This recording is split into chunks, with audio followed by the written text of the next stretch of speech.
Hello, folks. Hopefully everybody's here and you can hear me. Oh, yeah, good group of folks in here already. Get this mic out of the way. Okay, we have a ton to talk about. If you all can hear me just fine, give me a thumbs up if you would in the chat. Just want to make sure. Rough day. Rough day for this Chiefs team, and not in a way that I think is going to fix itself anytime soon. Saw Andy Reid and staff completely ignored my game plan. Not like they were watching anyway, but this is why it's in the game plan. Tons and tons of stuff. Where to start? We'll start on the offensive side. I thought starting Rankin was probably what they were going to do. I talked about him earlier in the week. From what I saw live, I thought he looked all right. A couple of misses, a couple of decent blocks. He was better on the move than I expected him to be, but still got beat up some in the pass rush. I thought Ryder played probably his worst game that I've seen, and clearly Cam Irving is a backup for a reason. It's not a surprise. This team needs Eric Fisher back. And Brave Macaroon, yes, I will get to that. The O-line is not capable right now of protecting Pat Mahomes long enough to continually do what they're doing. They took a couple of deep shots and they had some protection for some of those. I thought that was good. You got to try to stretch it while you can. You can't continually put him in that position. And David, you're absolutely right. And we'll talk about the D coming up, I promise. Definitely too many injuries, specifically without Watkins. With Hill, I'm glad Hill was back. I thought you saw immediately what the impact was that he makes. You can't take anything away from him for that. But I felt like he kind of faded towards the end. I don't know if that was a being in shape thing or they just didn't want him taking more hits. He did lay a block on a Kelsey reception that I thought was a little too far for a guy who's just coming back from a clavicle. So maybe they backed him off there. But you don't have Watkins. You don't have any of the left guard options that you've been relying on. And not that Wiley's great. He's still your starter. He won that job for a reason. I think Cam might go inside when Fisher gets back. I think Rankins was the best option this week because Wiz isn't up to speed. I think he might be by Thursday. I think he could be. Chris doesn't seem to think so. We'll see what happens. And we did just record the Locked On Chiefs podcast. It'll be up here in another hour or two after I do this and get it edited. So check that out because he and I got into it about a couple of topics. Those injuries are just too much to sustain. And quite frankly, I feel Coach Reid was too stubborn. 38 passes called and 10 runs. LaShawn McCoy, 5.5 yards a carry. Damian Williams got 1 run, but he got 6 yards. If you're running for 5 3/4 yards per carry, run the damn ball. That's it. It's not that hard. And I know that they're going to stack the box and they're going to converge on you. That's fine. Run counters, run quick pitches, run things where Mahomes can take one step and get the ball out of his hand. If they're going to pack the box, run the edges. Fine. Do it. You have speed guys. You have power guys. We didn't see Darrell get a single carry. We didn't see Sherman in the game to block it all. There are run options even against a stack box that you can do that still protect your quarterback and allow your offensive linemen to get in there, get in a groove, get a couple of wins on your belt. If you're just sitting back and pass block, get your butt kicked all day, I don't think it's that difficult to see how it's a stretch to play your optimal performance. So give them a few runs, let them get into it, let them attack. Get a couple of wins in the run game that says, hey, I can beat that guy one-on-one, and I think that helps bolster your pass blocking as well. Offensive linemen are a pretty cerebral bunch, but at the end of the day, they're still instinctual athletes. And if you can get them on a good roll, I think that helps personally. And no, we didn't see Darrell get any touches in the run game. He caught that one nice pass, and that's it. That was it for Darrell Williams. And I think I'm going to double check that just now because I do have the game book in front of me. Yeah, that was it. And that's crazy. I don't see how you don't come back to guys like that. And I think it's just it's blinders. He knows what he wants to do, and it's not something he's willing to adjust. I think Andy Reid gets in his groove too much and can't get out of it. But you have to protect the quarterback more, and you have to help your linemen in a way. And I honestly feel like most of these offensive linemen, outside of Fisher and LDT, are probably better pass blocking than they are run blocking. I'm not trying to say they're a great running team and that's why you have to do it. I'm trying to say that it protects the quarterback and it lets the offense get in a groove. They held the ball for less than 6 minutes in the second half, and that's clearly not acceptable. I know, and you guys heard me talk with Seth the other week. You know I disagree with him, and there's all this conversation about how time of possession doesn't mean anything. Bull. This game proves it. If your offense cannot execute and it cannot hold the ball, you cannot put points up. And therefore, you cannot win, especially against a defense of this caliber. And that brings me to the defense. We're not going to go super long here today, folks. We'll do the Q&A tomorrow night like normal, and then we can get into the details because, quite frankly, I got to rewatch this at least once before I know.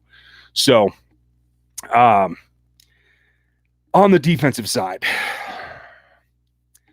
I didn't see anything particularly positive, and I didn't see anything particularly negative from Colin Saunders.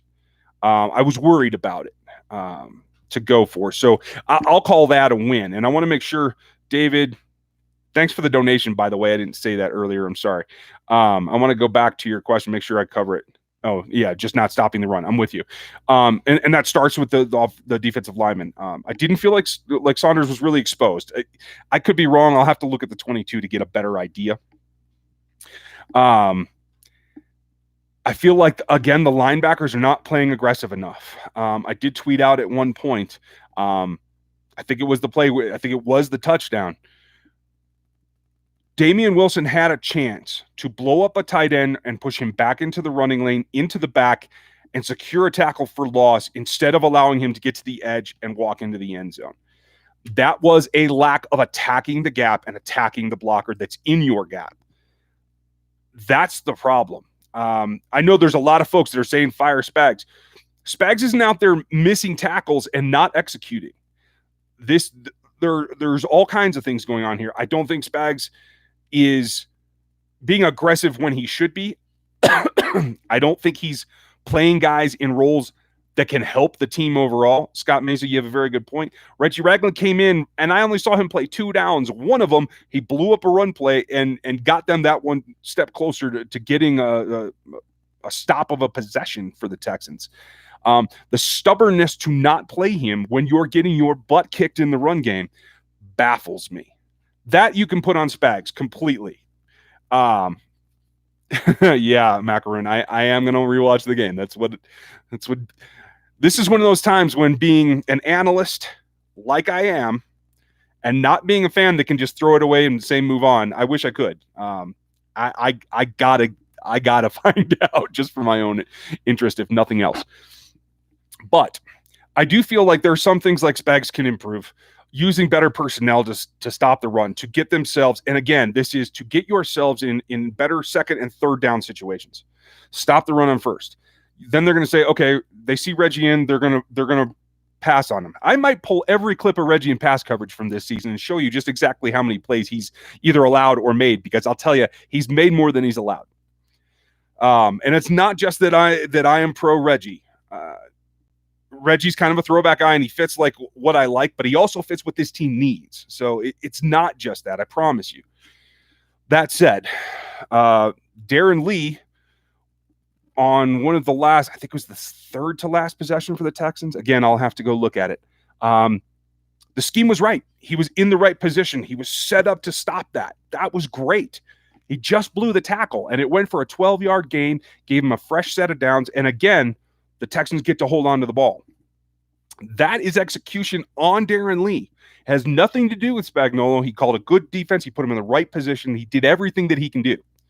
Very similar to a play later where Frank Clark was in space had beat on the player, could have stopped him, and instead allowed himself to be turned by a guy who weighs 30 pounds less than him and extended for that touchdown. I believe it was Watson. I could be wrong. I'll have to double check.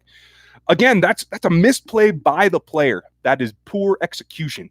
So there are a lot of things going wrong here. But I come back to the end of the day is I don't see this defense being aggressive enough. I don't see them having the swagger and attacking the offense. I still see a lot of adaptation to what the offenses are doing. I felt Spags called some good blitzes. I think he also called some that should have been read as inappropriate, not able to be executed. There's one where, it's a 2 seconds into the play already, and then Mathieu's attacking. Clearly not something that you can execute. So I don't know how to fix it. This is why I'm not a defensive coordinator, because I would be throwing stuff at walls right now, because I just don't know what the answer is. It's part of it in making calls that fit what you're trying to do in the defense. I feel like they're disguising okay. I'd like to see them disguise a little bit more. But you saw him play some cover 2. You saw him play some cover 1. I thought some players that were standing out, I felt like Ward played solid today. Yes, that interception was an incredible play, that particularly. But overall, I felt like he played solid. I thought Breeland played okay. Breeland was pretty grabby. Not what I want to see from him, but like I told you guys, he does not have the long speed to keep up with these particular wide routes. And that's what's going to happen. I thought Thornhill, you can say what you want about Thornhill not knocking that ball down, but instead intercepting it. That's a veteran move for a rookie who's instinctually a ball hawk. I'm not going to fault him for that. I'm going to be okay with that. But he was in position. I didn't see him blow any plays, any coverages in the back. I didn't see any blown coverages that stood out to me per se at all. I just felt like, again, lackadaisical in aggression. When the press was there, it wasn't very aggressive. I felt like the physicality of even Fuller, who's not a very physical wide receiver, was beating up on the Chiefs' defense. I thought there were a couple of times they allowed some mismatches, particularly on Damian Wilson, but also on Darren Lee, that were just structurally unsound matchups that they can't win, and they allowed to happen. And continually zero pass rush, a little bit of pressure, but no pass rush. A lot of people called me crazy last year when I said getting rid of Justin Houston's a mistake. I don't know. I still feel like Frank Clark can get it together.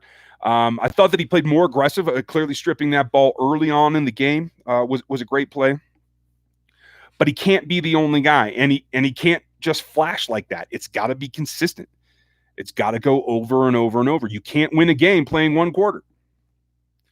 So this was something that I think, again, can still be built from. And I think it's very different if the offense can get its act together and not leave the defense on the field for 24 minutes in the second half. Part of what you saw from the defense is because they never had a chance to rest. And I see you guys bringing up Rex. You guys know that I'm a Rex guy, and that I wanted him here to begin with as well. But we have to keep in mind it's about player execution as well, and it also comes from the head coach. If the one thing that's been consistent over the last few years is Andy Reid is the head coach.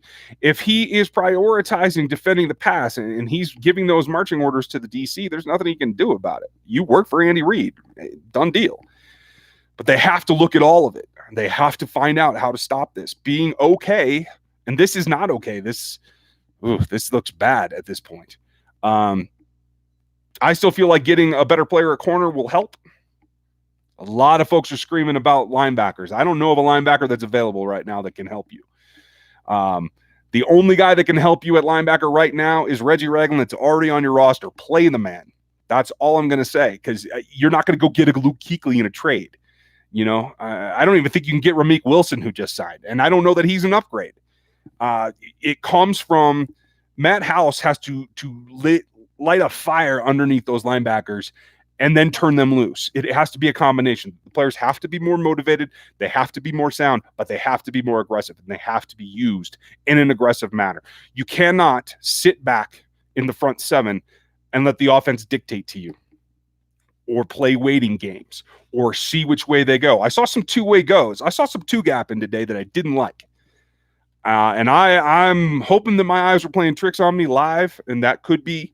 I tried not to put too much into the live view, because sometimes you will see things incorrectly. I certainly will. But I think at the end of the day, I'd rather get beat being aggressive at the linebacker level than allowing it to be passive. That's my personal philosophy.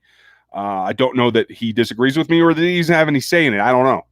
We're going to find out as the season goes along, because if they keep this up, they're going to continue to lose. We're going to have a quick turnaround, turning the page here. The film room's probably going to be very abbreviated this week because there's a Thursday night game. I'm going to try to still have a game plan for that. Everything's going to be short. And then I'm going on vacation for 10 days. So I'll have some pre-recorded stuff set up for you guys, but the lives, unless I can get good signal in the Caribbean, hey, it's my anniversary and we're going away. So that's what it's going to be. They have a little bit of time to get it figured out, and they better get on their horse. Brian Gooch, you made a donation. I want to get that. Thank you, sir. This defense seems to be worse. I know everyone says that time will tell, but you can't correct the inability to tackle and stop the run. Yeah, absolutely. It's the missed tackles most importantly. Like, if you're being told to wait or to play off or to, occupy a gap rather than attacking through it, that's something that can come from coaching. I can't tell you if it is or isn't, but missing the tackles is fundamentally on the player. But I also feel like a lack of aggression makes players more susceptible to missing tackles. So again, they kind of go hand in hand. Oh, and Brian Gooch, again, another great question. Why is no one getting home in the pass rush? Frankly, I don't see enough hand fighting out of anyone, particularly Frank Clark, who should be better at it than he is. I don't see the get off. I see too much concern about contain and not enough about getting home. I don't know. I wish I could tell you. But there's something in the water. Again, they've changed out so many players, and they've changed out the coaching staff. There's something else that's this common denominator in between, and I don't know what it is. Maybe it's the fact that they have no time to rest. Oh, Casey, no. There's no tanking. This is a Super Bowl caliber offense. If you can just get a middle-of-the-road defense, they can go to a Super Bowl. There's no tanking involved here. Yeah. I love where you guys are at. There's a lot going on there, and too much to get into right now. So I think we'll call it right now. We'll let it digest a little bit. I'll try to rewatch it tonight. We'll have the Q&A tomorrow night at normal time. Should be great. Bring all your questions and what you guys saw. I'm going to hash out all my notes and look at not only the stats, but I'm going to rewatch the game film. So that's where I'll leave it. I appreciate you guys checking it out today. I know that's another ugly loss, but at least we'll talk about it.